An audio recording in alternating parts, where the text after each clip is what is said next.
Hi అండి మీ అందరికీ. ఇప్పుడే నా కూతురికి కురుకురే బేడ తీసుకొచ్చాను. ఆ కురుకురే బేటలో కొంచెం స్పైసీగా ఉందనుకుంటా. ఇంకా బే అని ఎడుస్తూ ఉంది.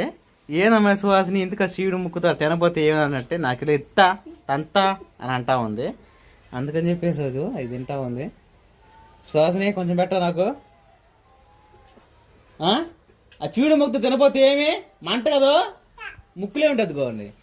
ఇక్కడ తంతా అనిద్ది. కారం ఇంకోసారి వినండి.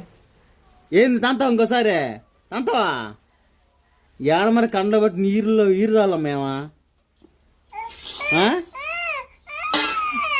అసలు నేనేమన్నానా? ఆ మంట తినపోతే ఏమీ అని అడుగుతున్నా. అమ్మా అమ్మా నానా అవే నువ్వు అమ్మాయి జల్బమ్మకే చూసారండి, ఆడపిల్లలు అంత దారుణం మాట. వాళ్ళు చాలా జాగ్రత్తగా ఉండాలని చెప్పేసి నాకు ఇప్పుడు అర్థమైంది అన్నమాట. నా కూతురు చూడగానే నా కూతురు ఒక లైక్ కొట్టండి.